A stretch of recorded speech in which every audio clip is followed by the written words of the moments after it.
A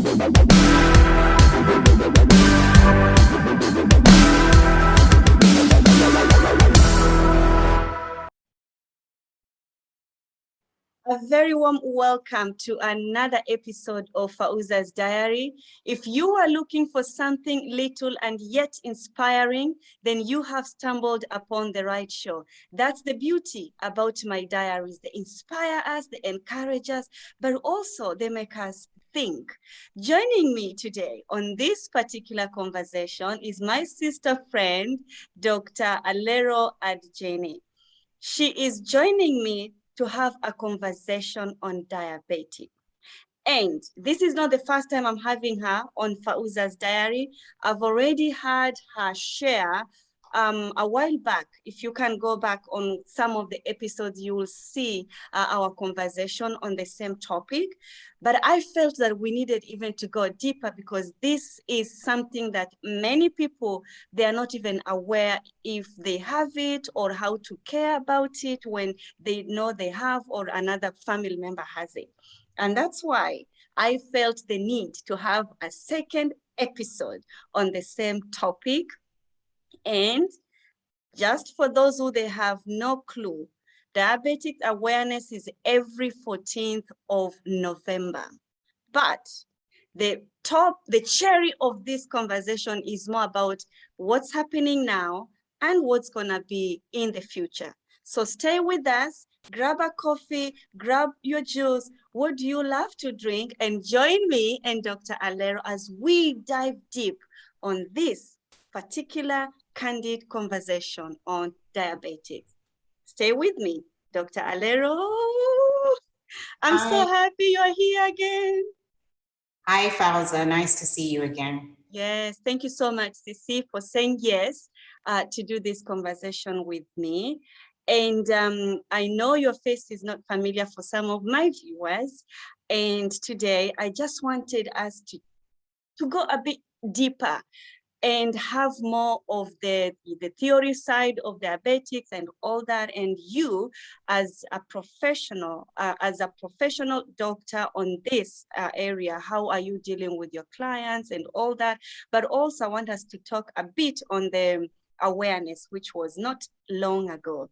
So let's go back to when was the first documented description of diabetes and how was it considered? Thank you, Fauza. So every year in November, we celebrate Diabetes Awareness Month. So every November, most countries will put on some sort of awareness campaigns, exercise programs, public speaking, newspapers will run articles about diabetes. And then on the 14th of November, we have Diabetes Day. So diabetes as a disease has been known about for 3,500 years, over 3,500 years.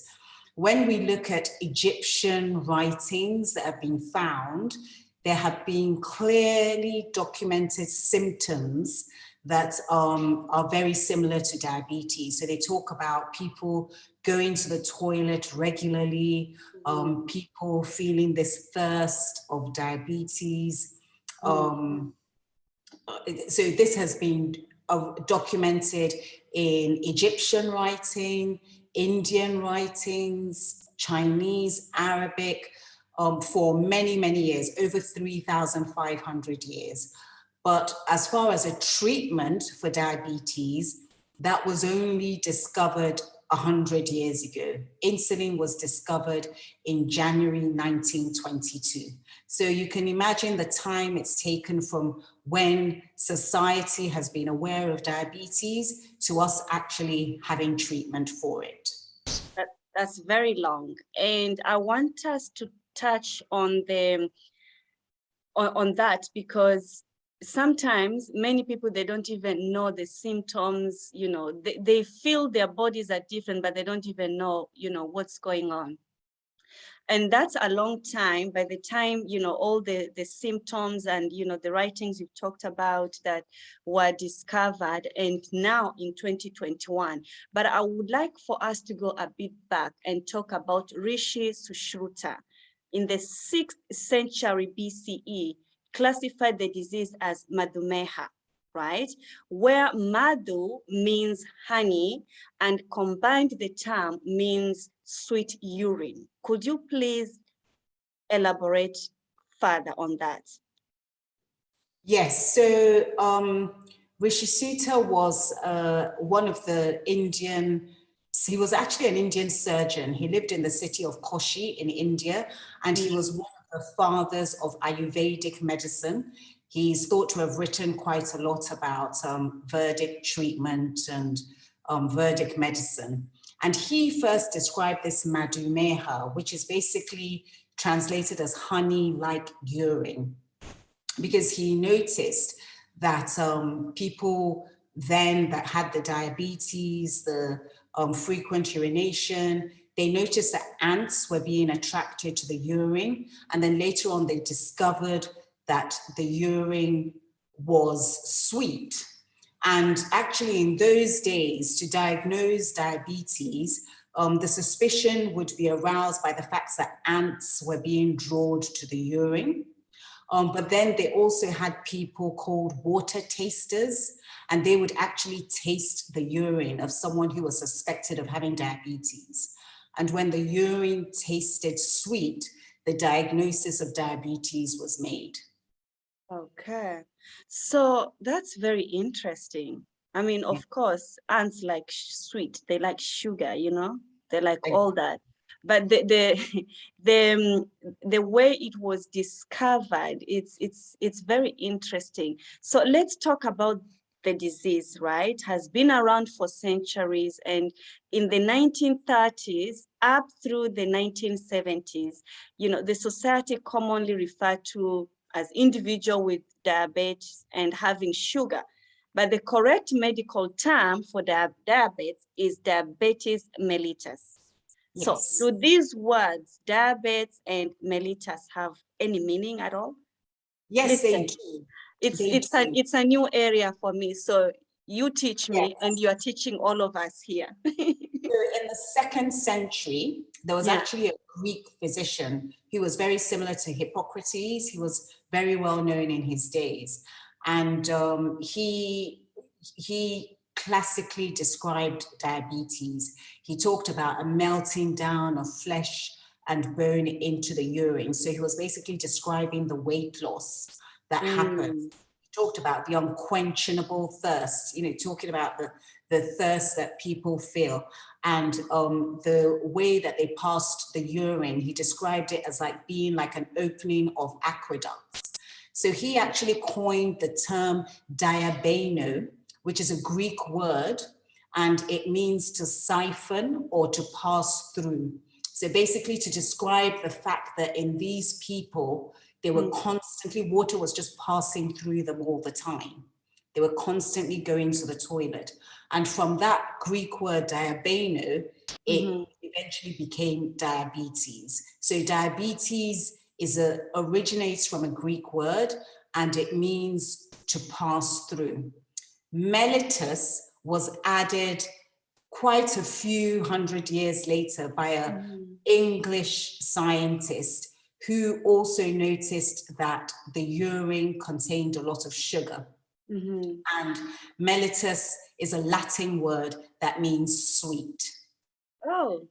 Yes. So, and obviously the guy in India had already found that the urine was sweet, but you know, you have to remember this was the 17th century.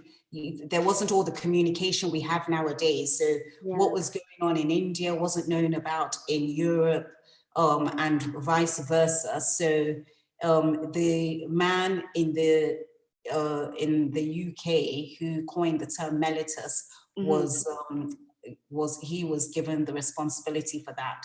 And that's how the word diabetes mellitus came to be. So it's a passing through of sweetness, basically. Yeah, but it's so interesting that the Greek, you know, and when now with what we know, it's very interesting. I'm sure some of, you know, like myself, that's why I really wanted us to have this conversation, because it's a very interesting topic, and many people, they are not even aware of these things. So when we go Yes. back to the ancient time, right, what were the sort of treatments offered to people with diabetes? Yes. So name it, they tried it. Okay. They tried herbs, wormwood, fenugreek, they tried tobacco, they tried alcohol, wine, but also in those, even the Indian surgeon who described diabetes, he described it as an illness that affected obese people who were overweight, people who were wealthy. So in those days, they would prescribe calorie restriction diets. The calories were restricted so much that some people died from starvation. Oh. Because they really reduced their calorie intake. Yeah. Exercise was also prescribed in those days. Horse riding, someone thought that if you were riding a horse, it would stop the urine from flowing. But you have to remember that although they recognized this condition, they still didn't know where it came from or what caused it. Right. So it's very difficult to treat something properly when you don't actually know what is causing it. So they were trying all sorts of different things. Right, right. So when was insulin discovered then? So insulin was discovered in 1921. I think it was October or November 1921. But before insulin was discovered, there was quite a lot of work from some other scientists before the actual discovery of insulin. Mm-hmm. I mean, initially, there were some scientists that thought that the problem that caused diabetes and the sugar in the urine was coming from the lungs. So, because they didn't even know which organ caused it. So the initial scientists thought it was the lungs. Some research helped them realize this wasn't the case. But it was actually some other scientists who were doing experiments in dogs. They wanted to look at the role of the pancreas in digestion of fat. So they decided to remove the pancreas from some dogs to see what happened. And they noticed that within 24 hours of removing these dogs' pancreas, the dogs started passing a lot of urine. So this was before the discovery of insulin. So they had a look at the urine, what's causing these dogs to, and they realized that the urine was full of sugar. And then they put 2 and 2 together. And that is when they actually realized that the diabetes was a problem with the pancreas, because they'd found out accidentally when they removed the pancreas from these dogs that the dogs were actually developing diabetes. Wow. And then about 30 or 40 years after that, we had scientists called Banting, Frederick Banting. Actually, his birthday is 14th of November. And that's why Diabetes Day is 14th of November. Okay. So they were experimenting in the lab, trying to find the substance in the pancreas that was actually responsible for diabetes. And they were trying to refine insulin, and they worked with some other scientists, and then they discovered insulin. Okay. He tried it out. There was a young man who was very sick. He was 14 years old in hospital. I think his name was Leonard Thompson, and he'd been in hospital for a while. And he was on this starvation diet and all sorts of things they were trying. And they injected him with the insulin. Initially, it didn't work. He actually got a very bad infection. So they had to go back to the lab and purify the insulin further. And once they purified it, they gave it to him again in January 1922, and he recovered. He started to gain weight. He felt much better. He stopped going to the toilet all the time. He was able to come out of hospital, and actually he lived until he was 29. Oh. Yes, so that was the discovery of insulin. And the scientists who were behind it, in those days, they won the Nobel Peace Prize for discovering insulin. That's literally, it saved, the boys a few years to live, that is so beautiful. So that's a lot. It's a lot for someone who is not in medicine like me. And I'm sure some of my viewers also, we are all like, what? But so insulin now comes in many forms, right? And can you tell us a bit more in that? Yes, so insulin comes mainly as an injectable form. Okay. By mouth, it is broken down very quickly. So there's been a lot of research into trying to get a tablet form of insulin, trying to get an inhaled form of insulin that you can just breathe in through the nose, trying to work on an insulin patch, but really insulin is injectable. The development we've made is that we now have insulin pens. So in the past, people would have to get the syringe and a bottle of insulin and draw it up themselves and shake it and do all the, reconstitution. But now it comes in a disposable pen, and they just inject that and then keep the pen either in the fridge or somewhere in the house that's cool. But yes, that's the next breakthrough we're waiting for, when insulin is available in a non-injectable form. Yes, especially for those who they don't like needles. Yes. We need a miracle right here. Thank you so much for sharing that. We are going to take a break and we'll come back and expand more on diabetes now and what's happening in the future. We don't know because we're not in the future yet, but I know science is working, right? Stay with us and we'll be back shortly.